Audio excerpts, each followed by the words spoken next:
Guys, so here we go. A lot has happened in transfer market in the past 24 to 48 hours. And one of my favorite transfer news that I've gotten so far, which has got me excited, got all Madrid fans all around the world excited, is the signing of Bernardo Silva. And that signing actually interests me a lot because Barcelona wanted this guy.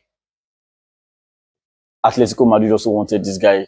A lot of people are saying, oh, he's an old man. But Madrid just came in the space of 36 hours. We signed one of the best midfielder in Europe currently and going into the World Cup. Wow. This guy said to Barcelona that I would like to talk about, discuss his future after the World Cup. But then within 36 hours, just his paperwork and everything was just signed, and then he became a Madrid player. And wow, which means Madrid is still one of the biggest, Madrid is still the biggest club in the world. Wow, because of course it's just point and kill. Every player wants to play for Madrid, and we are getting a world-class midfielder like that for free.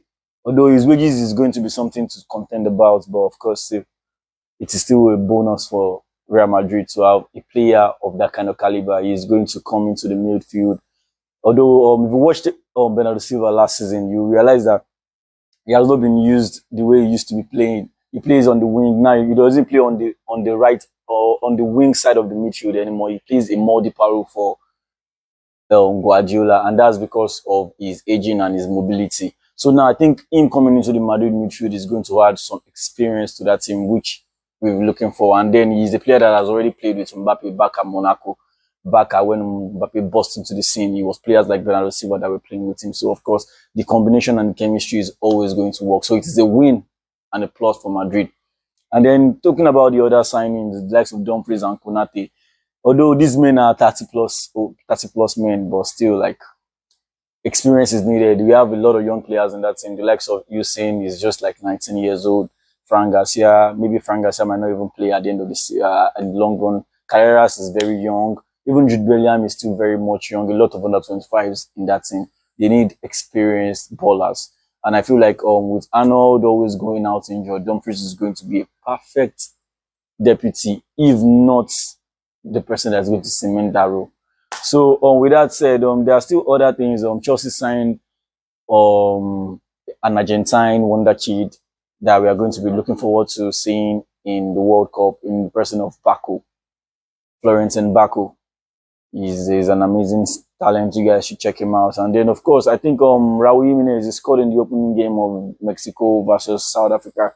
I think he's going back to Wolves. I think there are works in place to get him back to Wolves.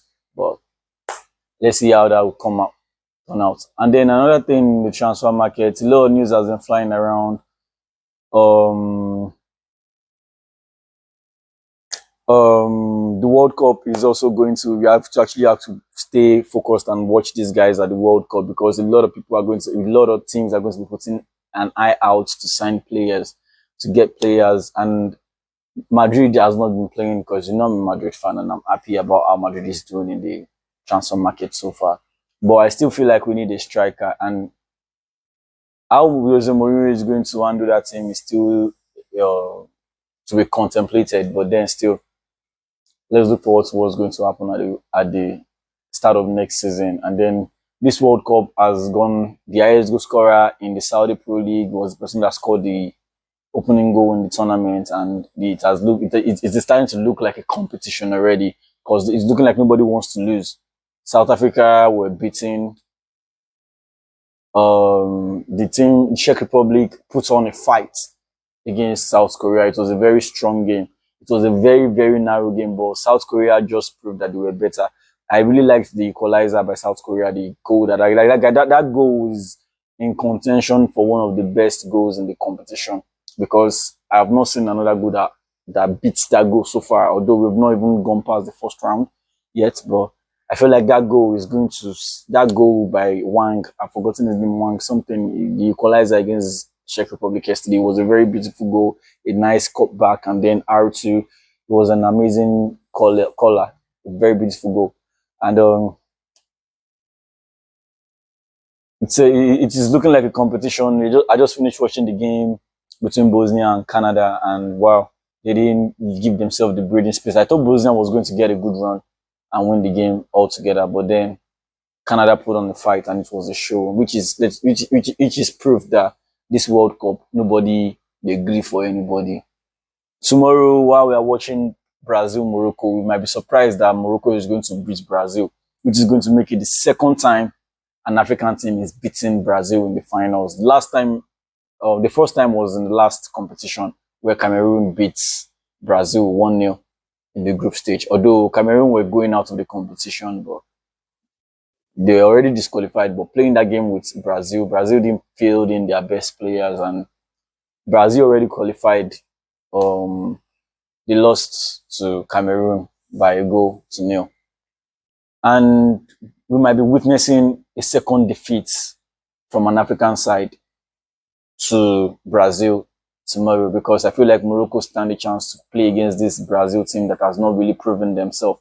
So with that said, a lot of things have been going on in the football world. You know where you are when it is about football and when it is about soccer. The best place to get your best updates, latest updates, is still at 11 Boots. So see you guys tomorrow, same time, same station. Thank you.